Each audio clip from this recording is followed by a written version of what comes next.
Okay ಸ್ನೇಹಿತರೆ, ನಮಸ್ಕಾರ. ಮತ್ತೆ ಕಂಟಿನ್ಯೂ ಕ್ವಶನ್ ನೆಕ್ಸ್ಟ್ ಇದೆ ನೋಡಿ. ಯಾವ ತರ ಅಂತ ಕೇಳಿದಾಗ ಇಲ್ಲಿ ನೋಡಿ ಕ್ವಶನ್ ಇದೆ. ತಮಾಷಾ ಎಂಬ ಜನಪದ ನೃತ್ಯ ಯಾವ ರಾಜ್ಯದಲ್ಲಿ ಕಂಡು ಬರ್ತಾ ಹೋಗುತ್ತೆ ನೋಡಿ. ಏನದಂದ್ರೆ ತಮಾಷೆ ಎಂಬುದು ಯಾವ ರಾಜ್ಯದ ನೃತ್ಯ, ಜನಪದ ನೃತ್ಯ ಇದೆ. ಓಕೆನಾ ನೋಡಿ. ಎ ಅಸ್ಸಾಂ ಅಂತ ಕೊಟ್ಟಿದ್ದಾರೆ, ಬಿ ಮಹಾರಾಷ್ಟ್ರ ಅಂತ ಹೇಳ್ತಾರೆ, ಸಿ ಕರ್ನಾಟಕ ಅಂತ ಹೇಳ್ತಾರೆ, ಡಿ ತಮಿಳುನಾಡು ಅಂತಾರೆ. ನೋಡಿ, ಇದು ಕಮೆಂಟ್ ಮಾಡ್ತಾ ಹೋಗಿ. ಯಾವುದು ತಮಾಷಾ ಅನ್ನುವಂತಹ ಒಂದು ಜನಪದ ನೃತ್ಯ ಯಾವ ರಾಜ್ಯದಲ್ಲಿ ಪ್ರಸಿದ್ಧಿಯಾಗಿದೆ ನೋಡಿ.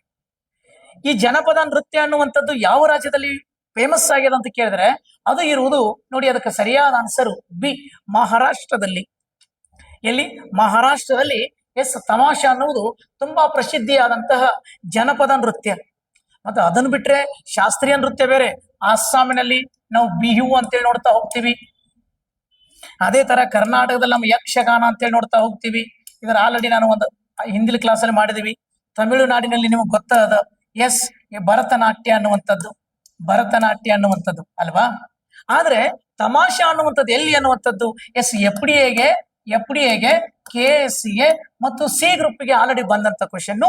ತಮಾಷಾ ಅನ್ನುವಂಥದ್ದು ಎಲ್ಲಿ ಅಂದ್ರೆ ಮಹಾರಾಷ್ಟ್ರದಲ್ಲಿ ಕಂಡು ಬರುವಂತದ್ದು. ಸರಿ, ಹಾಗಾದ್ರೆ ತಮಾಷದ ನೋಡಿ ನೃತ್ಯ ಯಾರು ಚಂದ ಮಾಡಕತ್ತಾರ ನೋಡಿ. ಈಗ ಹಿಂಗ ನೋಡು, ಸಾರಿ ಇಟ್ಕೊಂಡು ಆ ರೀತಿ ಮಾಡುದು ಈ ನೃತ್ಯ. ಇದು ಈ ತರ ಮಾಡುವಂಥದ್ದು ಏನಿದೆಲ್ಲ ತಮಾಷಾ ಅನ್ನುವಂಥದ್ದು. ಎಸ್, ತಮಾಷೆಗಾಗಿ ಅದಕ್ಕೆ ಇದಕ್ಕೆ ಡಿಫ್ರೆನ್ಸ್, ಮತ್ತೆ ಅದಕ್ಕೆ ಇದಕ್ಕಂತ ತೋರ್ಸಂಗಿಲ್ಲ. ತಮಾಷೆ ಅನ್ನುವಂಥದ್ದು ಬೇರೆ. S, okay. ಈಗ ನೆಕ್ಸ್ಟ್ ನೋಡ್ತಾ ಹೋಗೋಣ್ರಿ. ನೆಕ್ಸ್ಟ್ ಕ್ವಶನ್ ನೋಡಿ. ನೆಕ್ಸ್ಟ್ ಕ್ವಶನ್ ಈ ತರ ಇದೆ. ಇದು ಕೂಡ ತುಂಬಾ ಸಾರಿ ಕೊಂಡಿರುವಂತದ್ದು. ಏನ್ ಕ್ವಶನ್ ಅಂದ್ರೆ ಹಾರ್ನ್ಬಿಲ್ ಹಬ್ಬವನ್ನು ಯಾವ ರಾಜ್ಯದಲ್ಲಿ ಆಚರಿಸುತ್ತಾರೆ? ಹಾರ್ನ್ಬಿಲ್ ಹಬ್ಬವನ್ನ ಯಾವ ರಾಜ್ಯದಲ್ಲಿ ಆಚರಿಸುತ್ತಾರೆ? ಎ ಇದೆ ಆಂಧ್ರ ಪ್ರದೇಶ್, ಬಿ ಇದೆ ಕರ್ನಾಟಕ, ಸಿ ಇದೆ ಗುಜರಾತ್, ಡಿ ಇದೆ ನಾಗಾಲ್ಯಾಂಡ್ ಅನ್ನುವಂಥದ್ದು. ನೋಡಿ, ಯಾವ ಹಬ್ಬ? ಹಾರ್ನ್ಬಿಲ್ ಹಬ್ಬ. ಇದು ಯಾಕಂದ್ರೆ ಸರಿ ನೋಡಿ, ಇದು ಒಂದು ಎಸ್ ಈ ಪಕ್ಷಿಗಳಿಗೆ ಸಂಬಂಧಪಟ್ಟಂತ ಹಬ್ಬ ಹಾರ್ನ್ಬಿಲ್ ಹಬ್ಬ. ಇದು ನೋಡಿ, ಇದಕ್ಕೆ ನೋಡಿ ಸರಿಯಾದ ಆನ್ಸರ್. ಈ ಹಾರ್ನ್ಬಿಲ್ ಹಬ್ಬವನ್ನ ಆಚರಣೆ ಮಾಡೋದು ಎಲ್ಲಿ ಅಂತ ಕೇಳಿದ್ರೆ ಅಭಿ ಗೊತ್ತಿರಲಿ, ನಾಗಾಲ್ಯಾಂಡಿನಲ್ಲಿ. ಎಲ್ಲಿ? ನಾಗಾಲ್ಯಾಂಡ್ ಒಳಗಡೆ ಆಚರಣೆ ಮಾಡ್ತಾ ಹೋಗ್ತಾರೆ. ಇದು ನಿಮ್ಗೆ ಸ್ವಲ್ಪ ಗೊತ್ತಾಗ್ಬೇಕಾಗಿರುವಂತದ್ದು. ಸರ್, ನಮ್ಮ ಕರ್ನಾಟಕದಲ್ಲಿ ಕೂಡ ಮಾಡ್ತಾರಲ್ಲ ಸರ್ ಹಾರ್ನ್ಬಿಲ್ ಹಬ್ಬ. ಎಲ್ಲಿ? ನಮ್ಮ ಕರ್ನಾಟಕದಲ್ಲಿ ಕೂಡ ಇದೆ ಹಾರ್ನ್ಬಿಲ್ ಹಬ್ಬ. ಎಲ್ಲಿ ಅಂತಂದ್ರೆ ಕರ್ನಾಟಕದ ಉತ್ತರ ಕನ್ನಡದ ದಾಂಡೇಲಿ ಅಂತ ಕರಿತಾ ಹೋಗ್ತೇವಲ್ಲ, ಈ ದಾಂಡೇಲಿಯಲ್ಲಿ ಕೂಡ ಕರ್ನಾಟಕದಲ್ಲಿ ಎಸ್ ಹಾರ್ನ್ಬಿಲ್ ಹಬ್ಬವನ್ನು ಆಚರಣೆ ಮಾಡ್ತಾರೆ. ಬಟ್ ನಾನು ಕೇಳಿದ್ದಲ್ಲಿ ಏನು ರಾಜ್ಯ ಅಂತ ಕೇಳ್ತಾ ಹೋಗ್ತಾನೆ, ಇದು ಗೊತ್ತಾಗ್ತಾ ಬರ್ಲಿ. ಓಕೆ, ಹಾಗಾದ್ರೆ ಸರ್ ನೆಕ್ಸ್ಟ್ ನೋಡಿ ಈ ಕ್ವಶನ್ ನೋಡಿ. ಏನು? ಸಾಗರದ ಆಳವನ್ನ ಪತ್ತೆ ಹಚ್ಚುವ ಮಾಪನ ಯಾವುದು? ಸಾಗರದ ಆಳವನ್ನ ಪತ್ತೆ ಹಚ್ಚುವ ಮಾಪನ ಯಾವುದು ಅಂತ ಕೇಳ್ತಾ ಹೋಗ್ತಾನೆ. A barometer, C anemometer, D ಎಸ್ ಪ್ಯಾಥಮ್, ನೆಕ್ಸ್ಟ್ ಡಿ ಥರ್ಮೋಮೀಟರ್. ನೋಡಿ, ಸ್ವಲ್ಪ ಎಕ್ಸಾಮ್ ಒಳಗಡೆ ಇತ್ತೀಚೆಗೆ ನೀವು ಜಾಸ್ತಿ ತುಂಬಾ ಸಿಕ್ಕಂಗೆ ಓದೋದಲ್ರಿ. ಸ್ಲೋ ಆಗಿ ಓದಿದ್ರು ಪರವಾಗಿಲ್ಲ, ಚೆನ್ನಾಗಿ ಅಬ್ಸರ್ವೇಷನ್ ಮಾಡ್ಬೇಕಲ್ಲಿ. ನೋಡಿ, ಉಳಿಕೆದಕ್ಕಿಂತ ಸ್ವಲ್ಪ ಡಿಫ್ರೆಂಟ್ ಆಗಿದ್ದನ್ನು ಪಾಯಿಂಟ್ ಔಟ್ ಮಾಡಿದ್ರೆ ಕೂಡ ನಮ್ಗೆ ಗೊತ್ತಾಗ್ತಾ ಹೋಗುತ್ತೆ. ಯಾವುದು? ಸಾಗರದ ಆಳವನ್ನ ಅಳಿವಂತದ್ದು ಪ್ಯಾಥಮ್ ಮೀಟರ್ ಅಂತ ಬರ್ತಾ ಹೋಗುತ್ತೆ. ಪ್ಯಾದಮ್ ಅಥವಾ ಪ್ಯಾಥಮ್ ಅಂತ ಕರೀತಾರೆ. ಪ್ಯಾದಮ್ ಅಥವಾ ಪ್ಯಾಥಮ್ ಮೀಟರ್ ಸಾಗರದ ಆಳವನ್ನ ಅಳಿವಂತಹ ಮಾಪನವಾಗ್ಯದ. ಸರಿನಾ? ಹಾಗಾದ್ರೆ ಎಷ್ಟು ಬಾರಿ ಕೇಳ್ಯಾನ? ಒಂದು ಪ್ಯಾಥಮ್ ಈಕ್ವಲ್ ಟು 6 ಅಡಿ. ಎಸ್, 6 ಅಡಿ ಒಂದು ಪ್ಯಾಥಮ್. ಸೊ ಹಾಗಾಗಿ ಅಡಿ ಅಂದ್ರೆ ಆಳವನ್ನು ಅಳಿಯುವಂಥದ್ದು ಯಾವ್ದಂದ್ರೆ ಪ್ಯಾಥಮ್. ಸರ್, ಬಾರೋಮೀಟರ್ ಅಂತ ಇದಿಲ್ಲ. ಈ ಬಾರೋಮೀಟರ್ ಏನು ನೋಡಿ? ಬಾರೋಮೀಟರ್ ಇಲ್ಲಿದೆ ನೋಡಿ, ನಿಮ್ ಚಿತ್ರ. ಒಂದು ಸೆಕೆಂಡ್, ನಾನು ಆಮೇಲೆ ಎಕ್ಸ್ಪ್ಲೇಷನ್ ಕೊಡ್ತೀನಿ ಚಿತ್ರವನ್ನ. ಎಸ್, ಇಲ್ಲಿ ನೋಡಿ ಬಾರೋಮೀಟರ್ ಹೇಳಿ ನೋಡೋಣ. ಬಾರೋಮೀಟರ್ ಅನ್ನುವಂಥದ್ದು ಗಾಳಿಯ ಒತ್ತಡವನ್ನ ಅಳಿತಾ ಹೋಗುತ್ತೆ. ಅನಿಮೋಮೀಟರ್ ಅನ್ನುವಂಥದ್ದು ನೋಡಿ, ಅನಿಮೋಮೀಟರ್ ಅನ್ನುವಂಥದ್ದು ಇದೆ. ಗಾಳಿಯ ಒತ್ತಡವನ್ನು ಅಳಿದು ಬಾರೋಮೀಟರ್ ಆದ್ರೆ ಅನಿಮೋಮೀಟರ್ ಇದೆ ಅಲ್ಲ, ಇದು ಗಾಳಿಯ ವೇಗವನ್ನ ಅಳಿಯುವಂಥದ್ದು. ಸರಿನಾ? ಸರ್ ಗಾಳಿಯ ವೇಗವನ್ನು ಅಳಿಯುವಂಥದ್ದು ಅನಿಮೋಮೀಟರ್, ಇನ್ನ ಇದು ಪ್ಯಾಥಮ್ ಒಂದು ಸಾಗರ ಆಳವನ್ನು ಅಳಿಯುವಂಥದ್ದು, ಇನ್ನು ಬಾರೋಮೀಟರ್ ಗಾಳಿ ಒತ್ತಡವನ್ನು ಅಳಿಯುವಂಥದ್ದು, ಉಳಿದದ್ದು ಥರ್ಮೋಮೀಟರ್ ಅಪಿ ಉಷ್ಣತೆಯನ್ನ ಅಳಿಯುವಂಥದ್ದು. ಉಷ್ಣತೆಯನ್ನು ಬರ್ತಾ ಹೋಗುತ್ತೆ, ಉಷ್ಣತೆಯನ್ನು ಅಳಿಯುವಂಥದ್ದು ನೋಡಿ. ಹೌದಾ? ಈ ನಾಲ್ಕು ನಾನು ಇಲ್ಲಿದೆ ಅಲ್ಲ ಅಪ್ಪಿ, ಇದು ಪ್ಯಾಥಮೀಟರ್, ಪ್ಯಾಥಮ್ ಅಥವಾ ಪ್ಯಾಥಮ್ ಮೀಟರ್. ಸೊ ಅದೇ ರೀತಿ ಈಗ ನಾನು ನೆಕ್ಸ್ಟ್ ತೋರಿಸ್ತಾ ಹೋಗ್ತೇನೆ. ಒಂದು ಸೆಕೆಂಡ್, ಇಲ್ಲಿದಾವೆ. ಎಸ್, ಇಲ್ಲಿದೆ ನೋಡಿ ಈ ಮೀಟರ್ಗಳು. ಇದು ಯಾವ್ದು ಇಷ್ಟೊತ್ತಗ ನೋಡಿದೇವಲ್ಲ, ಇಲ್ಲಿ ಇದು ಒಂದೇದ್ದು ಬಾರೋಮೀಟರ್. ಇದು ಕೂಡ ಒಂದು ಮೆಥಡ್ ಇದೆ. ಇದರಲ್ಲಿ ಎರಡು ಮೆಥಡ್, ಆ ಮೆಥಡ್ ಇದೆ. ಈಗ ಈ ತರನೂ ಇದೆ, ಈ ತರನೂ ಇದೆ. ಎರಡು ಕೂಡ ಬಾರೋಮೀಟರ್ ಇವೆ, ಎರಡು ಕೂಡ ಬಾರೋಮೀಟರ್. ಇದು ಅಲ್ದೇನೆ ಈಗ ನೆಕ್ಸ್ಟ್ ಇದೆ ನೋಡಿ, ಇದು ಅಲ್ದೇನೆ ಇನ್ನೊಂದಿದೆ, ಇನ್ನೊಂದು ಇಮೇಜ್ ಇದೆ. ಎಸ್, ಈಗ ಇಲ್ಲಿದೆ ನೋಡಿ, ಇವು ಮೂರು ಇಲ್ಲಿದೆ ಅಲ್ಲ. ಇದು ನೋಡ್ರಿ ಸ್ನೇಹಿತರೆ, ಇದು ಥರ್ಮೋಮೀಟರ್. ಇದು ಥರ್ಮೋಮೀಟರ್. ಥರ್ಮೋಮೀಟರ್ ಅಂದ್ರೆ ಉಷ್ಣತೆ, ಹೀಟು, ಉಷ್ಣತೆಯನ್ನು ಅಳಿಯುವಂಥದ್ದು, ಉಷ್ಣತೆಯನ್ನು ಅಳಿಯುವಂಥದ್ದು ಯಾವುದು? ಥರ್ಮೋಮೀಟರ್. ಇದು ನೆಕ್ಸ್ಟ್ ಸರಿ ಇಲ್ಲಿದೆ ಅಲ್ಲ, ಇದು ನೋಡ್ರಿ ಈಗ ಇಲ್ಲಿ ತಿರುಗ್ತಾ ಹೋಗುತ್ತ. ನಿಮ್ ಕಡೆ ಇತ್ತೀಚೆಗೆ ಇಲ್ಲಿ ಉತ್ತರ ಕರ್ನಾಟಕ ಇದು ಪ್ಯಾನ್ ಎಲ್ಲ ಹೊಳಿತಿರ್ತಾವ, ಪ್ಯಾನ್ ಪಂಕ ಹೊಡಿದಿರ್ತದಲ್ಲ. ಎಸ್, ಈಗ ಇಲ್ಲಿ ಯಾಕೆ ನೋಡ್ರಿ ಅನಿಮೋಮೀಟರ್, ಗಾಳಿಯ ವೇಗ, ಎಷ್ಟು ಗಾಳಿಯ ವೇಗ ಇರ್ತದ ಅಷ್ಟು ತಿರುಗ್ತದ, ಅಷ್ಟು ವಿದ್ಯುತ್ ಬರ್ತದ. ಅದು ಹೆಂಗ್ ತಿರುಗ್ತದ ಅಷ್ಟು ವಿದ್ಯುತ್ತು. ಹಂಗೆ ಈಗ ಇಲ್ಲಿದೆ ಅಲ್ಲ, ಇದು ಎಸ್ ಅನಿಮೋಮೀಟರ್. ಇದು ಅನಿಮೋಮೀಟರ್, ಅನಿಮೋಮೀಟರ್ ಗಾಳಿಯ ವೇಗ ನೋಡಿ, ಗಾಳಿಯ ವೇಗ, ಸರಿನಾ? ಇನ್ನಿಲ್ಲಿದೆ ಅಲ್ಲ ಬಾರೋಮೀಟರ್, ಒತ್ತಡ. ನಿಮ್ಗೆ ಗೊತ್ತಾದ, ಭೂಮಿ ಒಳಗಡೆ ಹೋದಂಗೆ ಒತ್ತಡ ಜಾಸ್ತಿ ಆಗುತ್ತಾ, ಮೇಲ್ಗಡೆ ಹೋದಂಗೆ ಒತ್ತಡ ಕಡಿಮೆ ಆಗುತ್ತಾ. ಎಸ್, ಅದಾಗ ಇಲ್ಲಿದೆ ನೋಡಿ, ಇವುಗಳನ್ನ ನೋಡಿ ಕನ್ಸಿಡರ್ ಮಾಡುವಂಥದ್ದು. ಸೊ ಇಲ್ಲಿರುವಂತದ್ದು ಇಲ್ಲೇನಿದೆ ಎಲ್ಲ ಬಾರೋಮೀಟರ್, ಗಾಳಿಯ ಒತ್ತಡ, ಗಾಳಿಯ ಒತ್ತಡವನ್ನು ಅಳಿಯುವಂಥದ್ದು, ಒತ್ತಡವನ್ನು ಅಳಿಯುವಂಥದ್ದು. ಎಸ್, ಕ್ಲಿಯರ್ ಆಯ್ತು? ಕಂಪಲ್ಸರಿ ಒಂದು ಈ ಪ್ಯಾಥೋಮೀಟರ್ ಒಳಗಡೆ ಆದ್ರೂ ಕೇಳಬಹುದು, ಬಾರೋಮೀಟರ್ ಆದ್ರೂ ಕೇಳಬಹುದು, ಅನಿಮೋಮೀಟರ್ ಆದ್ರೂ ಕೇಳಬಹುದು, ಎಸ್ ಥರ್ಮೋಮೀಟರ್ ಆದ್ರೂ ಕೇಳಬಹುದು. ನೀವು ಇವು ನಾಲ್ಕು ಪರ್ಫೆಕ್ಟ್ ಆದ್ರೆ ಯಾವ್ದ್ರಲ್ಲಿ ಒಂದು ಕಂಪಲ್ಸರಿ. ಓಕೆನಾ?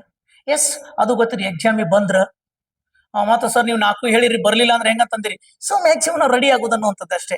S, okay. ಈಗ ಹಾಗಾದ್ರೆ ನೆಕ್ಸ್ಟ್ ಇಲ್ಲಿದೆ ನೋಡಿ ಸ್ನೇಹಿತರೆ, ಇಲ್ಲಿ ಏನು ಕ್ವಶನ್ ನೋಡಿ. ಅಲ್ಲಿ ಕ್ವಶನ್ ಏನಿದೆ?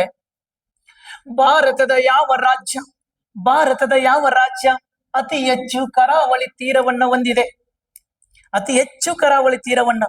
ಇದು PSI ಕೇಳ್ಯಾನ, PC ಕೇಳ್ಯಾನ, SDA, FDA ತುಂಬಾ ಸರಿ ಎಕ್ಸಾಮ್ ಬಂದಿರುವಂತದ್ದು. ಅತಿ ಹೆಚ್ಚು ಕರಾವಳಿ ತೀರ. ಪೊಲೀಸ್ ಡಿಪಾರ್ಟ್ಮೆಂಟ್ ಅವ್ನು ಗುತ್ತಿಗೆ ತಗೊಂಡಿದ್ದಾನೆ ಇದನ್ನಂತೂ ಒಂದಿಷ್ಟಾನ. ಇವಾಗ ಬಿಟ್ಟಾನ, ಕಾಂಪಿಟೇಷನ್ ಜಾಸ್ತಿ ಆದ್ಮೇಲೆ. ಮೊದಲಂತೂ ಗುತ್ತಿಗೆನೇ ಇತ್ತದು. ಈಗ ಹೇಳಕ ಬರೋದು, ನಾಳೆ KA board, as village accountant, easy ಬಂದ್ರು ಬಂದೆ, ಇಂಥವೆಲ್ಲ ಬಂದ್ರು, ಇವೆಲ್ಲ ಬಂದ್ರು ಬಂದೆ ನೋಡಿ. ಅದಕ್ಕಿಂತ ಇವನು ತಗೊಂಡ್ಬಂದಿದ್ದು ಏನು ನೋಡಿ, ಭಾರತದ ಯಾವ ರಾಜ್ಯ ಅತಿ ಹೆಚ್ಚು ಕರಾವಳಿ ತೀರವನ್ನು ಹೊಂದಿದೆ ಅಂದ್ರೆ ಆಂಧ್ರ ಪ್ರದೇಶ, ಗುಜರಾತ, ಕರ್ನಾಟಕ, ಗೋವಾ ನೋಡಿ. ಯಾವೊಂದಿಗೆ ನೋಡಿ, ಇದಕ್ಕೆ ಕಮೆಂಟ್ ಹಾಕಿರ್ತಾರ, ಹೋಗ್ರಿ ಕಮೆಂಟ್ ಗೊತ್ತಿದ್ರೆ ಕಮೆಂಟ್ ಹಾಕಿ ನೋಡಿ. ಎಲ್ಲರೂ ಹಾಕ್ತೀರಿ, ಇದಕ್ಕೆ ಸರಿಯಾದ ಆನ್ಸರ್ ಎಲ್ಲರೂ ಹಾಕ್ತೀರಿ ಅನ್ಕೋತೀನಿ. ಯಾಕಂದ್ರೆ ಅತಿ ಹೆಚ್ಚು ಕರಾವಳಿ ತೀರವನ್ನು ಹೊಂದಿದ್ದು ನೋಡಿ 1600 ಕಿಲೋಮೀಟರ್, 1320 ಮತ್ತು 100 ನೋಡಿ. ಏನಂದ್ರೆ ಆಂಧ್ರ ಪ್ರದೇಶ 1000 ಕಿಲೋಮೀಟರ್ ಒಂದೇ ಅದ, ಗುಜರಾತ್ ಎಸ್ 1600 ಕಿಲೋಮೀಟರ್, ನಮ್ಮ Karnataka is 320 kilometre, Goa is 100 kilometre ಕರಾವಳಿ ತೀರ. ಹೇಳಿ ನೋಡೋಣ, ಹಾಗಾದ್ರೆ ಅತಿ ಹೆಚ್ಚು ಕರಾವಳಿ ತೀರವನ್ನು ಹೊಂದಿದಂತ ರಾಜ್ಯ ಗುಜರಾತ್. ಎಸ್, ಯಾವುದು? ಗುಜರಾತ್. ಸರ್ ಹಾಗಾದ್ರೆ ಇದಕ್ಕೊಂದು ಕ್ಷಣ ನಮಗೆ ಇಮೇಜ್ ತೋರಿಸ್ರಿ ಸರ್, ಇಮೇಜ್ ತೋರಿಸ್ರಿ. ಎಸ್, ಇಲ್ಲಿದಾಗ ನೋಡಿ, ನಿಮ್ಗೋಸ್ಕರ ನೀವು ಇಮೇಜ್ ಸ್ವಲ್ಪ, ಯಾಕಂದ್ರೆ ಹೇಳೋದಕ್ಕಿಂತನೂ ಕೇಳುವುದರ ಜೊತೆಗೆ ಸ್ವಲ್ಪ ಇಮೇಜ್ ಅನ್ನು ನೋಡಿಬಿಟ್ರೆ ಅಂತಂದ್ರೆ ಪಿಕ್ಸ್ ಅಕ್ಕವನ್ನು ಕಾರಣಕ್ಕೋಸ್ಕರ ಇಮೇಜ್ಗಳನ್ನ ತಂದಿರುವಂತದ್ದು ನೋಡಿ. ಹಾಗಾದ್ರೆ ಇಲ್ಲಿದೆ ನೋಡಿ ಗುಜರಾತ್. ಈಗ ಅತಿ ಹೆಚ್ಚು ಇದು ಗುಜರಾತ್ ಏನಿದೆ ಅಲ್ಲ, ಅತಿ ಹೆಚ್ಚು. ಈಗ ಇಲ್ಲೆಲ್ಲ, ಯಾಕಂದ್ರೆ ಇಲ್ಲಿ ಒಳಗೋಗಿ ಬರ್ಬೇಕಲ್ಲ, ಇಲ್ಲೇ ಜಾಸ್ತಿ ಆಗಿದೆ ನೋಡಿ. ಈಗ ಇಲ್ಲೆಲ್ಲ ಒಳಗೋಗಿ ಬರ್ತದೆ, ಇಲ್ಲೆಲ್ಲ ಹಿಂಗ ಹಾಕೋದು. ಇದು ಅತಿ ಹೆಚ್ಚು 1600 ಕಿಲೋಮೀಟರ್ ಅದು, ಹೌದಾ? ಅದು ಆದ್ಮೇಲೆ ಈಗ ಮಹಾರಾಷ್ಟ್ರ ಸೀದಾ ಬಂದದು. ಈಗ ಗೋವಾ ಅಂತ ಇಲ್ಲೇ ಐತಿ ನೋಡ್ರಿ. ಈಗ ಸ್ವಲ್ಪ ಈಗ ಇಲ್ಲಿ ಅದು ಇಲ್ಲಿ 100 ಕಿಲೋಮೀಟರ್. ಅದನ್ನ ಬಿಟ್ರೆ ಈಗ ಕರ್ನಾಟಕ ಇಲ್ಲೇ ಐತಿ. ಕರ್ನಾಟಕ ಆದ್ಮೇಲೆ ಈಗ ಕೇರಳ ಇಷ್ಟು. ಕೇರಳ ಆದ್ಮೇಲೆ ಈಗ ಇಲ್ಲಿಂದ ಇಲ್ಲಿಗೆ ತಮಿಳ್ನಾಡು. ಇದು ಆದ್ಮೇಲೆ ಈಗ ಆಂಧ್ರ ಪ್ರದೇಶ ಅತಿ ಹೆಚ್ಚು 2ನೇದಿದ್ದು 1000. ಹೌದಾ? ಅದನ್ನ ಬಿಟ್ರೆ ನೆಕ್ಸ್ಟ್ 800 ಸಮಥಿಂಗ್ ಇರೋದಿದೆ. ಯಾವುದು? ತಮಿಳ್ನಾಡು. ಅದನ್ನ ಬಿಟ್ರೆ ಈಗ ಒಡಿಸ್ಸಾ. ಒಡಿಸ್ಸಾ ಬಿಟ್ರೆ ಈಗ ವೆಸ್ಟ್ ಬಂಗಾಳ ರೀ. ಇದು 700 ಸಮಥಿಂಗ್ ಅದ ಇಲ್ಲಿವರೆಗೆ ಅಷ್ಟೇ. ಎಸ್, ಇದು ಏನು ಗೊತ್ತಾ ನಿಮ್ಗೆ? ಇಲ್ಲೊಂದು ನಾನು ಪಾಯಿಂಟ್ ಆಡ್ ಮಾಡ್ತಾ ಹೋಗ್ತೀನಿ. ಏನಂದ್ರೆ ಗುಜರಾತ್ನ ಕರಾವಳಿ ತೀರ ನೋಡಿ, ಅತಿ ಹೆಚ್ಚು ಗುಜರಾತ್ ಇದೆ, ಅತಿ ಕಡಿಮೆ ಗೋವಾ ಇದೆ, ಸರಿ ಒಪ್ಕೊಳ್ಳೋಣ. ಆದ್ರೆ ಗುಜರಾತಿನ ಕರಾವಳಿ ತೀರವನ್ನ ಕಚ್ ಅಂತ ಕರೀತಾರೆ. ಕಚ್ ಕರಾವಳಿ ತೀರ ಅಂತ ಕರೀತಾರೆ. ಕಚ್ ಕರಾವಳಿ ತೀರ ನೋಡಿ. ಅದೇ ರೀತಿ ಮಹಾರಾಷ್ಟ್ರದ್ದು ಏನಂತಾರೆ? ಮಹಾರಾಷ್ಟ್ರದ್ದು ಕೊಂಕಣ, ಮಹಾರಾಷ್ಟ್ರದಾಗಿರ್ಬಹುದು. ನೆಕ್ಸ್ಟ್ ಗೋವಾದಾಗಿರ್ಬಹುದು ಕೊಂಕಣ. ಹೌದು. ಅದೇ ರೀತಿ ಕರ್ನಾಟಕದ್ದು ಕೆನರಾ ಅಂತಾರೆ. ಕರ್ನಾಟಕದ್ದು ಕೆನರಾ ಕರಾವಳಿ ತೀರ ಅಂತಾರೆ. ಇನ್ನು ಕೇರಳದಾದಲ್ಲ, ಕೇರಳದ್ದು ನೋಡಿ ಮಲಬಾರ್ ಕರಾವಳಿ ತೀರ ಅಂತ ಕರೀತಾರೆ. ಮಲಬಾರ್ ಕರಾವಳಿ ತೀರ. ಇನ್ನು ತಮಿಳುನಾಡಿಂದು ಕೋರಮಂಡಲ ಅಂತ ಕರೀತಾರೆ. ತಮಿಳುನಾಡಿಂದು ಕೋರಮಂಡಲ ಕರಾವಳಿ ತೀರ ಅಂತ ಕರೀತಾರೆ. ಇನ್ನು ಆಂಧ್ರ ಪ್ರದೇಶದ್ದು ಸರ್ಕಾರಿಯ ಕರಾವಳಿ ತೀರ ಅಂತ ಕರೀತಾರೆ. ಸರ್ಕಾರಿಯ ಕರಾವಳಿ ತೀರ ಅಂತ ಕರೀತಾರೆ. ಹೌದಲ್ಲ? ಇನ್ನು ಸರ್ ಒಡಿಸ್ಸಾದ್ದು ಉತ್ಕಲ ಕರಾವಳಿ ತೀರ ಅಂತ ಕರೀತಾರೆ. ಉತ್ಕಲ ಕರಾವಳಿ ತೀರ ಅಂತ ಕರಿತಾ ಹೋಗ್ತಾರೆ ನೋಡಿ. ಇದು ನಿಮ್ಗೆ ಗೊತ್ತಾಗ್ಲಿ. ಇನ್ನು ಅದು ಆದ್ಮೇಲೆ ವೆಸ್ಟ್ ಬಂಗಾಳದಲ್ಲಿ ಇರುತ್ತಲ್ಲ, ಇದನ್ನ ವಂಗ ಕರಾವಳಿ ತೀರ ಅಂತ ಕರೀತಾರೆ. ವಂಗ ಕರಾವಳಿ ತೀರ ನೋಡಿ. ಇದು ನಿಮ್ಗೆ ಗೊತ್ತಾಗ್ತಾ ಬರ್ಬೇಕು. ಏನಿಲ್ಲ, ಸ್ಲೋ ಆದ್ರೂ ಕೂಡ ಒಂದು ಕಾನ್ಸೆಪ್ಟ್ ಚೆನ್ನಾಗಿ ಅರ್ಥ ಮಾಡ್ಕೊಂಡ್ರೆ ಸಾಕು. ಸರಿನಾ? ಎಸ್, ಇದು ಏನಿದಲ್ಲ ಸ್ವಲ್ಪ ಕರ್ನಾಟಕದ ಅಂದ್ರೆ ಕರ್ನಾಟಕದ ಅಷ್ಟೇ ಅಲ್ಲ, ಇಡೀ ಅಖಂಡ ಭಾರತದಲ್ಲಿ ಒಂದಲ್ಲ ಎರಡಲ್ಲ ನೋಡಿ. ನೀವು ನೋಡ್ತಾ ಹೋಗಿ, ಭಾರತ ಎಷ್ಟು ರಾಜ್ಯಗಳೊಂದಿಗೆ ಜಲಗಡಿಯನ್ನು ಹಂಚಿಕೊಂಡಿದೆ ಅಂತ ನೋಡ್ತಾ ಹೋದಾಗ, ಈಗ ಈಚೆ ಕಡೆ ಇಮೇಜ್ ಬರುತ್ತೆ ನೋಡಿ. ಈಗ ಇದು 1 ರೀ, 2, ಈಗ 3, ಇಲ್ಲಿ ಗೋವಾ 4, 5, 6, ಈಗ ಆಂಧ್ರ ಪ್ರದೇಶ್ 7, ತೆಲಂಗಾಣ ಇಲ್ಲ 8, 9. ಕರ್ನಾಟಕ 6 ರಾಜ್ಯಗಳೊಂದಿಗೆ ಗಡಿಯನ್ನು ಹಂಚಿಕೊಂಡಿದೆ. ಹೌದಾ? ಅದು ಯಾವ ಗಡಿ? ಭೂಗಡಿಯನ್ನು ಹಂಚಿಕೊಂಡಿದೆ. ಇದು ಕರ್ನಾಟಕ. ಹೌದಾ? ಆದರೆ ಒಟ್ಟು ಭಾರತದ 9 ರಾಜ್ಯಗಳು ಏನ್ ಮಾಡಿದೆ? ಜಲಗಡಿಯನ್ನು ಹಂಚಿಕೊಂಡಾವ.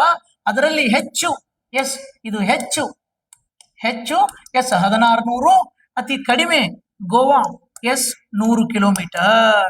ಆದ್ರೆ ನಮ್ದು ಬಂದ್ರೆ ಹೇಳಿದೆ ನಾನು ಆಲ್ರೆಡಿ 320 ಕಿಲೋಮೀಟರ್. ಇದು ತಮಗೆಲ್ಲ ಪರ್ಫೆಕ್ಟ್ ಆಗಿದೆ ಅನ್ಕೊಳ್ತೀನಿ. ನಾನು ಮುಂದಿನ ಕ್ವಶನ್ಗೆ ಹೋಗ್ತೀನಿ. ಓಕೆ, ಸರಿ.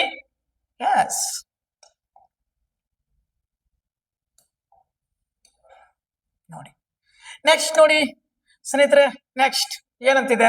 ಪುಲಿಕಾಟ್ ಸರೋವರ ನೋಡಿ. ಪುಲಿಕಾಟ್ ಸರೋವರ ಯಾವ ರಾಜ್ಯದಲ್ಲಿ ಕಂಡು ಬರುತ್ತದೆ? ಏನು ಕ್ವಶನು? ಪುಲಿಕಾಟ್ ಸರೋವರ ಯಾವ ರಾಜ್ಯದಲ್ಲಿ ಕಂಡು ಬರುತ್ತದೆ? 1ನೇದಿದೆ ತಮಿಳುನಾಡು, 2ನೇದಿದೆ ಆಂಧ್ರ ಪ್ರದೇಶ್, 3ನೇದಿದೆ ಕೇರಳ, 4ನೇದಿದೆ ಒಡಿಸ್ಸಾ. ನೋಡಿ ಕಮೆಂಟ್ ಹಾಕಿ. ಪುಲಿಕಾಟ್ ಸರೋವರ ನೋಡಿ. ಇದಕ್ಕೆ ಸ್ನೇಹಿತರೆ ಗೊತ್ತಿರಲಿ, ಪುಲಿಕಾಟ್ ಸರೋವರ ಕಂಡು ಬರುವಂತದ್ದು ಸರಿಯಾದ ಆನ್ಸರು ಬಿ, ಆಂಧ್ರ ಪ್ರದೇಶ್. ನೋಡಿ, ನೀವು ಜಸ್ಟ್ ಇಲ್ಲಿ ಅಬ್ಸರ್ವ್ ಮಾಡಿದ್ರೆ ಗೊತ್ತಾಗ್ತಾ ಹೋಗುತ್ತೆ. ನೋಡಿದ್ರೆ ಸಡನ್ಲಿ ಗೊತ್ತಾಗೋದಿಲ್ಲ. ನಾ ಬೇಕಂತ ಈ ಇಮೇಜ್ ತಂದಿಟ್ಟಿನಿ. ಯಾಕಂದ್ರೆ ನಿಮ್ಗ ಶ್ರೀಹರಿಕೂಟ ಅನ್ನುವಂತಹ ಪ್ಲೇಸ್ ಈ ನಮ್ಮ ಇಸ್ರೋದ ಕೇಂದ್ರ, ಇದು ನಿಮ್ಗೆ ಗೊತ್ತಿದ್ರೆ ನಿಮ್ಗೆ ಗೊತ್ತಾಗ್ತಾ ಹೋಗುತ್ತೆ. ಸರಿ, ಎಲ್ಲಿ ಅದು? ಶ್ರೀಹರಿಕೂಟ ಅನ್ನುವಂಥದ್ದು ಗೊತ್ತಿದ್ರೆ ನಿಮ್ಗೆ ಆಟೋಮೆಟಿಕ್ ಗೊತ್ತಾಗ್ತಾ ಇತ್ತು. ಇರ್ಲಿ. ಇಲ್ಲಿದೆ ನೋಡಿ ಪುಲಿಕಾಟ್ ಸರೋವರ. ಸ್ನೇಹಿತರಿಗೆ ಇಲ್ಲಿ ನೋಡಿ, ಇದು ಎಲ್ಲ ಪುಲಿಕಾಟ್ ಸರೋವರ. ಏನ್ ಗೊತ್ತಾ? ಈ ಒಡಿಸ್ಸಾದಲ್ಲಿ ಒಂದು ಚಿಲ್ಕ್ ಸರೋವರ ಅಂತ ಬರ್ತದ್ರಿ, ಗೊತ್ತಿರ್ಲಿ. ಒಂದ್ ಸೆಕೆಂಡ್ ಇದನ್ನ ಎಕ್ಸ್ಪ್ಲನೇಷನ್ ಕೊಟ್ಟು ಅಲ್ಲಿ ಹೋಗ್ತೀನಿ. ಒಡಿಸ್ಸಾದಲ್ಲಿ ಒಂದು ಸರೋವರ ಬರ್ತದೆ. ಒಡಿಸ್ಸಾದಲ್ಲಿ ಒಂದು ಸರೋವರ ಯಾವ್ದು ಹೇಳಿ ನೋಡೋಣ. ಒಡಿಸ್ಸಾದಲ್ಲಿ ಒಂದು ಸರೋವರ, ಅದರ ಹೆಸರು ಚಿಲ್ಕ್ ಸರೋವರ. ಚಿಲ್ಕ್ ಸರೋವರ, ಹೌದಾ? ಕೇರಳದಲ್ಲಿ ಕೂಡ ಒಂದು ಸರೋವರ ಬರ್ತದೆ. ಕೇರಳದಲ್ಲಿ ಒಂದು ಸರೋವರ, ಎಸ್, ಅದು ಯಾವುದು? ಕೇರಳದಲ್ಲಿ ವೆಂಬನಾಡು ಸರೋವರ. ವೆಂಬನಾಡು ಸರೋವರ ಯಾವುದು? ವೆಂಬನಾಡು ಸರೋವರ. ಅದೇ ತರ ಅಪಿ ಇವು ಹೆಂಗಿದಾವೋ ಅದೇ ತರ ಎಸ್ ಆಂಧ್ರ ಪ್ರದೇಶದಲ್ಲಿ ಕಂಡು ಬರುವುದೇ ಪುಲಿಕಾಟ್. ಅಲ್ವಾ? ಪುಲಿಕಾಟ್. ಆದ್ರೆ ಅಪ್ಪಿ ಸ್ನೇಹಿತರೆ ಗೊತ್ತಿರಲಿ, ಈ ಪುಲಿಕಾಟ್ ಸರೋವರದ ನಂತರ ಎರಡನೇ ಅತಿ ದೊಡ್ಡ ಸರೋವರ ಅಂತಂದ್ರೆ ಈ ಪುಲಿಕಾಟ್. ಅಂದ್ರೆ ಇಲ್ಲಿ ಒಡಿಸ್ಸಾದಲ್ಲಿ ಚಿಲ್ಕ್ ಸರೋವರನ ಬಿಟ್ರೆ ಎರಡನೇ ದೊಡ್ಡದೇ ಎಸ್ ಈ ಪುಲಿಕಾಟ್. ಸರ್ ಹಾಗಾದ್ರೆ ಇದ್ರ ಬಗ್ಗೆ ಸ್ವಲ್ಪ ನಾವು ಇನ್ನೊಂದು ಸ್ವಲ್ಪ ನೋಡ್ತಾ ಹೋದ್ರೆ, ಒಂದ್ ಸೆಕೆಂಡ್ ನೋಡಿ, ಇಲ್ಲಿ ನೋಡಿ, ಇದ್ರ ಕುರಿತು ಇಲ್ಲಿ ನೋಡ್ತಾ ಹೋಗ್ರಿ. ಈಗ ಇಲ್ಲಿದೆ ನೋಡ್ರಿ, ಆಂಧ್ರ ಪ್ರದೇಶ್, ಆಂಧ್ರ ಪ್ರದೇಶ್, ಆಂಧ್ರ ಪ್ರದೇಶ್, ಹೌದಾ? ಇನ್ನ ಶ್ರೀಹರಿಕೂಟ ನೋಡಿ, ಇಲ್ಲೇ ಪುಲಿಕಾಟ್ ಸರೋವರದ ಬಳಿನೇ ಶ್ರೀಹರಿಕೂಟ. ಎಸ್, ಈ ರಾಕೆಟ್ ಉಡಾವಣಾ ಕೇಂದ್ರ ಎಸ್ ಸತೀಶ್ ಧವನ್. ಎಸ್, ನಾವಿಲ್ಲೆಲ್ಲ ನೋಡ್ತಾ ಹೋಗ್ತೇವೆ. ಇಲ್ಲಿ ಇದು ಇರೋದಿಲ್ಲ. ಈಗ ಇದೆಲ್ಲ ಪುಲಿಕಾಟ್ ಲೇಕ್. ಇಲ್ಲಿ ಏನಿದೆಲ್ಲ ಈ ಬ್ಲೂ ಕಲರ್ದೆಲ್ಲ ಕಾಣುತ್ತಲ್ಲ, ಅದರದ್ದೇ ರೀ. ಎಸ್, ಇದೆಲ್ಲ ನೋಡ್ತಾ ಹೋಗಿ ಈ ಸರೋವರ, ಸರಿನಾ? ಹಾಗಾದ್ರೆ ಇಲ್ಲಿದೆ ಅಲ್ಲ, ಎಸ್ ಬಂಗಾಳ ಕೊಲ್ಲಿ. ಇದು ಬಂಗಾಳ ಕೊಲ್ಲಿ. ಎಸ್, ಇನ್ನು ಕೆಳಗಡೆ ಇದೆ ನೋಡಿ, ಇಲ್ಲೇ ತಮಿಳ್ನಾಡು, ಇಲ್ಲಿ ಕೆಳಗಡೆನೆ ತಮಿಳ್ನಾಡು ನೋಡಿ. ಹಾಗಾದ್ರೆ ಈ ಪುಲಿಕಾಟ್ ಸರೋವರದ ಕುರಿತು ಸ್ವಲ್ಪ ಎಕ್ಸ್ಟ್ರಾ ಮಾಹಿತಿ ನಾವು ನೋಡ್ತಾ ಹೋದ್ರೆ ನೋಡಿ, ಪುಲಿಕಾಟು ಬಂಗಾಳ ಕೊಲ್ಲಿಯ ತೀರದಲ್ಲಿ ಎಸ್ 759 ಚದರ ಕಿಲೋಮೀಟರ್ ನಲ್ಲಿ ವಿಸ್ತಾರವನ್ನು ಹೊಂದ್ಯದ. ಎಷ್ಟು? ಇಲ್ಲಿ ನೋಡಿ, ಇಲ್ಲಿ ಬಂಗಾಳ ಕೊಲ್ಲಿ ಇದೆನಾ, ಈ ಬಂಗಾಳ ಕೊಲ್ಲಿಯಿಂದ ನೋಡಿ ಎಷ್ಟು ಅಂತ ಹೇಳ್ತಾನೆ, 759 ಚದರ ಕಿಲೋಮೀಟರ್ ವಿಸ್ತಾರವನ್ನು ಹೊಂದ್ಯದ. ವಿಶಾಲವಾದ ಆಳವಿಲ್ಲದ ಉಪ್ಪು ನೀರಿನ ಸರೋವರ, ಹೌದಾ?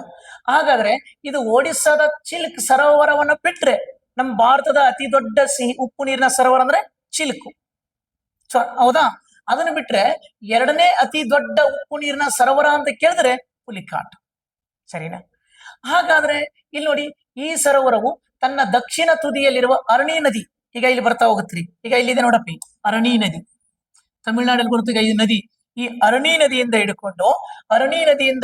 ಹಿಡ್ಕೊಂಡು ವಾಯುವ್ಯಕ್ಕೆ, ಇಲ್ಲಿ ವಾಯುವ್ಯಕ್ಕೆ ನೋಡಿ ಕಾಳಂಗಿ ನದಿ ಅಂತ ಬರ್ತಾ ಹೋಗುತ್ತೆ. ಈಗ ಇಲ್ಲಿ ಐತಿ ನೋಡಿ, ವಾಯುವ್ಯಕ್ಕೆ ಕಾಳಂಗಿ ನದಿಯನ್ನು ಹಿಡಿದುಕೊಂಡು ಉತ್ತರದ ತುದಿಯಲ್ಲಿ ಸ್ವರ್ಣಮುಖಿ ನದಿಯನ್ನು, ಈಗ ಇಲ್ಲಿದೆ ನೋಡಿ, ಉತ್ತರದಲ್ಲಿ ಸ್ವರ್ಣಮುಖಿ ನದಿಯಿಂದ ತನ್ನ ನೀರನ್ನ ಪಡೀತದ ನೋಡಿ, ಸರಿನಾ? ಅಷ್ಟೇ ಎಲ್ಲ ಹೇಳ್ತಾನೆ, ಈ ಸರೋವರವು ಬಂಗಾಳ ಕೊಲ್ಲಿಗೆ ಸಮಾನಾಂತರವಾಗಿ ಸಾಗುತ್ತದೆ ಮತ್ತು ಮರಳಿನ ಭಾರವನ್ನು ಹೊಂದಿದೆ. ಅಂದ್ರೆ ಅತಿ ಹೆಚ್ಚು ಮರಳು ಇಲ್ಲಿ ಇದೆ ಅನ್ನುವಂಥದ್ದು. ಸೊ ಇದು ಇಲ್ಲಿ ಬಂಗಾಳ ಕೊಲ್ಲಿ ಈ ಕಡೆ ಎಲ್ಲ ಇದ್ರೆ ಅದು ಹಿಂಗ ಹರಿತದೆ, ಇದ್ರ ಪಕ್ಕನೆಲ್ಲೇ ಇರುವಂತದ್ದು. ಸೊ ನೆಕ್ಸ್ಟ್ ಹೇಳ್ತಾನೆ, ಶ್ರೀಹರಿಕೂಟದ ತಡೆಗೋಡೆ ದ್ವೀಪವು ಸರೋವರವನ್ನ ಬಂಗಾಳ ಕೊಲ್ಲಿಯಿಂದ ಪ್ರತ್ಯೇಕಿಸಿದೆ. ಇಲ್ಲೇನಿದೆ ಅಲ್ಲ, ಎಸ್, ಇಲ್ಲಿ ಸಣ್ಣುವಂತಹ ಇಲ್ಲಿದಾವಲ್ಲ, ಇವು ಬಂಗಾಳ ಕೊಲ್ಲಿಯಿಂದ ಸ್ವಲ್ಪ ಪ್ರತ್ಯೇಕಿಸಿವೆ ಎನ್ನುವಂಥದ್ದು. ನೆಕ್ಸ್ಟ್ ಹೇಳ್ತಾನೆ, ಶ್ರೀಹರಿಕೂಟ ಭಾರತದ ರಾಕೆಟ್ ಉಡಾವಣಾ ಕೇಂದ್ರ ಎಂದು ಹೆಸರುವಾಸವಾಗಿದೆ. ಇದು ಮತ್ತು ಸತೀಶ್ ಧವನ್ ಬಾಹ್ಯಾಕಾಶ ಕೇಂದ್ರಕ್ಕೆ ನೆಲೆಯಾಗಿದೆ. ಇದು ಆದ್ಮೇಲೆ ಹೇಳ್ತಾ ನೋಡಿ, ಇದು ಆಂಧ್ರ ಪ್ರದೇಶದ ನೋಡಿ ಫ್ಲೆಮಿಂಗೋಳ ಅತಿ ದೊಡ್ಡ ಸಭೆಯನ್ನು ಬೆಂಬಲಿಸುತ್ತದೆ ನೋಡಿ. ಅಂದ್ರೆ ಅತಿ ಹೆಚ್ಚು ಫ್ಲೆಮಿಂಗ್ಗಳು ಎಸ್ ಇಲ್ಲಿ ನೋಡ್ತಾ ಹೋಗ್ತೀವಿ. ಇನ್ನು ಈ ಸರೋವರವು 16 ದ್ವೀಪ ಗ್ರಾಮಗಳನ್ನು ಮತ್ತು 30 ಗ್ರಾಮಗಳನ್ನು ಸರೋವರಕ್ಕೆ ಹೊಂದಿಕೊಂಡಂತೆ ಜನರು ಕೆರೆಯನ್ನ ನಂಬಿ ಜೀವನ ಸಾಗಿ. ಏನಿಲ್ಲ ಸ್ನೇಹಿತರೆ, ಇಲ್ಲಿ ಸುತ್ತಮುತ್ತ ಹಲವಾರು ಜನರಿಗೆ ಆಶ್ರಯವಾಗಿದೆ. ಈ ಮೀನುಗಾರಿಕೆ ಆಗಿರ್ಲಿ, ಒಂದು ಪ್ರವಾಸೋದ್ಯಮವಾಗಿರ್ಲಿ, ಈ ರೀತಿ ಅವಕಾಶ ಕಲ್ಪಿಸಿದಂತಹ ಭಾರತದ ಎರಡನೇ ದೊಡ್ಡ ಉಪ್ಪು ನೀರಿನ ಸರೋವರ ಯಾವುದು ಅಂದ್ರೆ ಆಂಧ್ರ ಪ್ರದೇಶದಲ್ಲಿರುವಂತಹ ಪುಲಿಕಾಟ್ ಸರೋವರ. ಇದು ನಿಮ್ಗೆ ಗೊತ್ತಾಗ್ತಾ ಬರ್ಬೇಕಾ?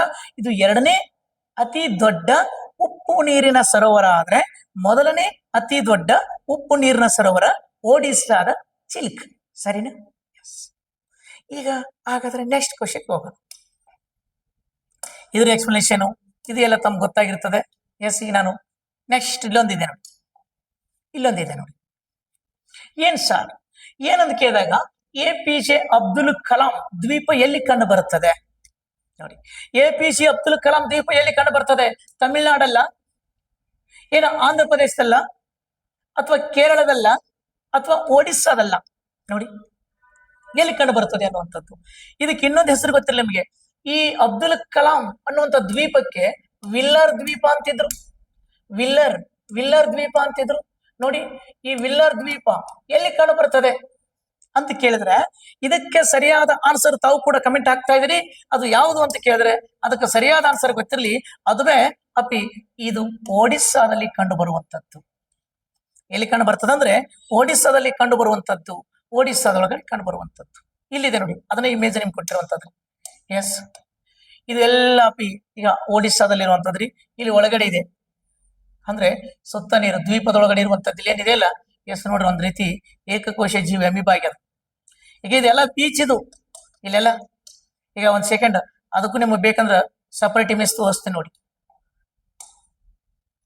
ಈಗ ವಿಲ್ಲರ್ ದ್ವೀಪ, ಅಥವಾ ಇದನ್ನ ಪ್ರಸ್ತುತ ವಿಲ್ಲರ್ ದ್ವೀಪವನ್ನೆಲ್ಲ APJ ಅಬ್ದುಲ್ ಕಲಾಂ, APJ ಅಬ್ದುಲ್ ಕಲಾಂ ದ್ವೀಪ ಅಂತ ಕರಿತೀವಿ ಇದನ್ನ. ಹೌದಾ? ಇಲ್ಲಿ ಕೊಟ್ಟ ನೋಡಿ, ನೇಯರ್, ಎಲ್ಲಿ ಸಮೀಪ, ಒಡಿಸ್ಸಾದ ಕರಾವಳಿ ತೀರ. ಅಂದ್ರೆ ಒಡಿಸ್ಸಾದ ಕರಾವಳಿ ತೀರ ನಾನು ಇಟ್ಟತಕ್ಕೆ ಹೇಳಿದೆವಲ್ಲ ಆವಾಗಲೇ, ಉತ್ಕಲ ಕರಾವಳಿ ತೀರದ ಬಳಿ ಅದು. ಸರಿನಾ? ಎಲ್ಲಿ ನೋಡಿ, ಅದ್ರ ಬಗ್ಗೆ ನಾವು ನೋಡ್ತಾ ಹೋದ್ರೆ ಅಬ್ದುಲ್ ಕಲಾಂ ದ್ವೀಪವನ್ನು ಹಿಂದೆ ಏನಂತ ಕರಿತಿದ್ರು? ವಿಲ್ಲರ್ ದ್ವೀಪ ಎಂದು ಕರಿತಾ ಇದ್ದೀವಿ. ಹೌದಾ? ಇದು ಒಡಿಸ್ಸಾ ಕರಾವಳಿಯ ದ್ವೀಪವಾಗ್ಯದ. ಇದಕ್ಕೆ ದಿವಂಗತ ರಾಷ್ಟ್ರಪತಿ APJ ಅಬ್ದುಲ್ ಕಲಾಂ ಅವರನ್ನು ಹೆಸರನ್ನು ನೀಡಿ, ಅದನ್ನ ಯುವಕರನ್ನು ವೈಜ್ಞಾನಿಕ ಮನೋಧರ್ಮವನ್ನ ಅನುಸರಿಸಲು ಉತ್ತೇಜಿಸಲು ದ್ವೀಪಕ್ಕೆ ನಾಮಕರಣ ಮಾಡಲಾಯಿತು. ಯಾಕಂದ್ರೆ ಯುವಕರನ್ನ ಪ್ರೋತ್ಸಾಹಿಸಲು. ನೆಕ್ಸ್ಟ್ ನೋಡಿ, ಕ್ಷಿಪಣಿ ಪರೀಕ್ಷಾ ಸೌಲಭ್ಯವನ್ನು ನಿರ್ವಹಿಸುವ ಸಮಗ್ರ ಪರೀಕ್ಷಾ ಶ್ರೇಣಿಯನ್ನು ಹೊಂದಿರುವ ಭಾರತದ ಏಕೈಕ ಸ್ಥಳ ಅಂದ್ರೆ ಇದೆ, ಕ್ಷಿಪಣಿ ಅಂತ ಕರೀತಾರೆ.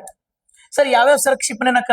ಈಗ ಆಕಾಶ ಆಗಿರ್ಲಿ, ಈಗ ನೋಡಿ ಬರ್ತಾ ಹೋಗ್ತದೆ, ಭೂಮಿಯಿಂದ ಭೂಮಿಗೆ, ಆಕಾಶದಿಂದ ಭೂಮಿಗೆ, ಆಕಾಶದಿಂದ ಆಕಾಶಕ್ಕೆ. ಅದು ಇರುವುದಿಲ್ಲ. ಯಾಕಂದ್ರೆ ಬೈ ಮಿಸ್ ಆಗಿ ಬಿದ್ದು ಅಂದ್ರೆ ನೀರಾಗ ಬೀಳಿ ಅಂತ, ಮತ್ತೆ ಯಾರ ಮೇಲೆ ಬಿದ್ದು ಎಲ್ಲಿ ಲಾಸ್ ಆಗ್ಬಾರ್ದಂತ. ಈ ಕಡೆ ಸರ್ ಅನುಭವದ ನೀವು ಸರ್, ಯಾಕೆ ಬರೀ ದ್ವೀಪ ನಡುವಾದವ? ರಾಕೆಟ್ ಯಾಕ್ರಿ ಸರ್ ಸಮುದ್ರ ಮತ್ತು ನದಿ ಸರೋವರ ಸಮೀಪದವ ಅಂದ್ರೆ ಬಿದ್ದು ಅಂದ್ರೆ ಯಾರಿಗೇನು ಎಫೆಕ್ಟ್ ಆಗಬಾರ್ದಂತ, ಅಲ್ಲೇ ಬಿದ್ದು ನದಿಯಾಗ ಬಿದ್ದು ಹೋಗ್ಲಿ. ನೋಡಿ, ಹೀಗಾಗಿ ಇಲ್ಲಿ ಈ ಕ್ಷಿಪಣಿ ಪರೀಕ್ಷಾ ಉಡಾವಣೆ ಕೇಂದ್ರ ಏಕೈಕ ಯಾವುದಂದ್ರೆ ಒಡಿಸ್ಸಾದ ವಿಲ್ಲರ್ ದ್ವೀಪ. ಅದಕ್ಕೆ ಇತ್ತೀಚೆಗೆ APJ ಅಬ್ದುಲ್ ಕಲಾಂ ಅಂತ ಹೇಗೆ ಕರೆದರು? APJ ಅಬ್ದುಲ್ ಕಲಾಂ ದ್ವೀಪ ಅಂತ ಕರೆದರು. ಆಕಾಶ ಕ್ಷಿಪಣಿ ಆಗಿರಬಹುದು, ಅಗ್ನಿ ಕ್ಷಿಪಣಿ ಆಗಿರಬಹುದು, ಪೃಥ್ವಿ ಕ್ಷಿಪಣಿ ಆಗಿರಬಹುದು, ಇಂಥ ಮುಂತಾದ ಸ್ವದೇಶಿ ಕ್ಷಿಪಣಿಗಳನ್ನ ಪರೀಕ್ಷೆ ನಡೆಸಿದ್ದೆ ಈ ವಿಲ್ಲರ್ ದ್ವೀಪದಿಂದ. ಈಗ ಹಿಂಗಿಲ್ಲಿದು ಇಟ್ಟು ಹಸಿರಾಗಿಲ್ಲ, ಇಷ್ಟು ಹಸಿರಿಲ್ಲ, ಅವಾಗಲೇ ತೋರಿಸಿದ್ನಲ್ಲ, ಹಂಗಾಗ್ಯದ. ನೋಡಿ, ಇಲ್ಲಿ ದ್ವೀಪವು 2 ಕಿಲೋಮೀಟರ್ ಉದ್ದದು, 2 ಕಿಲೋಮೀಟರ್ ಉದ್ದದು. ಅಗಲ ನೋಡಿ 4 ನೋಡಿ 1 ಅಲ್ಲ 2 ಅಲ್ಲ 390 ಎಕರೆ ವಿಸ್ತೀರ್ಣವನ್ನು ಹೊಂದಿದ್ದು, ಮೂಲತಃ ಬಂಗಾಳ ಕೊಲ್ಲಿಯಲ್ಲಿ ಕಲ್ಲುಗಳಿಂದ ಮಣ್ಣಿನಿಂದ ರಚನೆಯಾಗಿದೆ. ಅಂತಹ ಕಲ್ಲಿನಿಂದ ಮಣ್ಣಿನಿಂದ ರಚನೆಯಾಗಿದ್ದು ಪ್ರಸ್ತುತ ನೋಡಾಕ್ ಹಿಂಗ್ ಸಿಗ್ತಾ ಇಲ್ಲ. ಅದು ನೋಡಾಕಿರೋದೇ ಈ ತರ ಅದ, ಎಲ್ಲ ಬತ್ತಿ ಹೋಗ್ಯದ ಎಲ್ಲ. ಇಲ್ಲಿ ಈ ರೇಂಜ್ಗೆ ಆಗ್ಯದ ನೋಡಿ, ಈ ರೇಂಜ್ಗೆ ಆಗ್ಯದ. ಹೌದಾ? ಅದೇ ಒಂದ್ ರೀತಿ ಅಭಿವೃದ್ಧಿ ಆಗುತ್ತಾ ನಮ್ಮ ಮೂಲ ಸಂಪ್ರದಾಯವನ್ನ, ಮೂಲ ಪರಿಸರವನ್ನ ನಾಶ ಮಾಡ್ತಾ ಸಾಗಿದ್ದೀವಿ. ಸೊ ಅದನ್ನ ನಾವಿಲ್ಲಿ ನೋಡಿ ಟೋಟಲ್ ಇರ್ಲಿ ಏನೋ. ಸೊ ಈ ರೀತಿ ಇರುವಂತದ್ದನ್ನ ನಾವು ಕಾಣ್ತಾ ಹೋಗ್ತೇವೆ. ಇದುವೇ APJ ಅಬ್ದುಲ್ ಕಲಾಂ ಅಥವಾ ವಿಲ್ಲರ್ ದ್ವೀಪ ಕಂಡು ಬರೋದೇ ಒಡಿಸ್ಸಾದೊಳಗಡೆ. ಸರಿನಾ? ಓಕೆ, ಈಗ ನಾವು ಇಷ್ಟು ಕ್ವಶನ್ ಅನ್ನ ನೋಡ್ತಾ ಹೋಗೋಣ. ಇನ್ನ ಇಟ್ಟೊತ್ತಿಗೆ ಇದು ನೋಡಿದೀವಿ. ಓಕೆ, ಹೀಗೆ ಇನ್ನಿಷ್ಟು ಕ್ವಶನ್ಗಳನ್ನ ಇದೇ ತರ ನಿಮಗೆ ಕ್ವಶನ್ ತರ್ತಾ 360 ಆಂಗಲ್ ಅಲ್ಲಿ GK ಕ್ವಶನ್ಗಳನ್ನ, ಹೀಗೆ ವಿವಿಧ ಸಬ್ಜೆಕ್ಟ್ಗಳ ಕ್ವಶನ್ ಅನ್ನ ನಾನು ನಿಮ್ಮ ಮುಂದೆ ತರ್ತಾ ಬರ್ತೀನಿ. ನೀವು ನಮ್ಮ ಕ್ಲಾಸ್ ಅನ್ನ ನೋಡುದಾದ್ರೆ ಹಿಂದೆ ನೀವು ಟಾರ್ಗೆಟ್ ಕೋಚಿಂಗ್ ಸೆಂಟರ್ ವಿಜಯಪುರ ಅನ್ನುವಂಥ ಯೂಟ್ಯೂಬ್ ಚಾನೆಲ್ ಅನ್ನ ಸಬ್ಸ್ಕ್ರೈಬ್ ಆಗಿ ಮತ್ತು ಬೆಲ್ ಬಟನ್ ಅನ್ನ ಕ್ಲಿಕ್ ಮಾಡಿ. ಹೊಸ ವಿಡಿಯೋ ತಮಗೆ ಕಾಣ್ತಾ ಬರ್ತವೆ. ಇದರ ಸದುಪಯೋಗವನ್ನ ಈ ಟಾರ್ಗೆಟ್ ಅಕಾಡೆಮಿಯಿಂದ ವಿದ್ಯಾರ್ಥಿ ಬಳಗಕ್ಕೆ, ಈ ಕಾಂಪಿಟೇಟಿವ್ ಜಗತ್ತಿನಲ್ಲಿರುವಂತಹ ಸ್ಪರ್ಧಾ ಜೀವಿಗಳಿಗೆ ನಮ್ಮ ಒಂದು ಚಿಕ್ಕ ಅಳಿಲು ಸೇವೆ ಅಂತ ಹೇಳ್ತಾ, ಇದನ್ನ ನೋಡಿ ಒಂದು ಒಳ್ಳೆಯ ಸರ್ಕಾರಿ ಹುದ್ದೆಯನ್ನ ಪಡೆದುಕೊಳ್ಳಿ ಅಂತ ಹೇಳ್ತಾ ನಾನು ನಿಮಗೆಲ್ಲರಿಗೂ ಕೂಡ ಧನ್ಯವಾದ ಅಂತ ತಿಳಿಸ್ತಾ ಇದ್ದೇನೆ.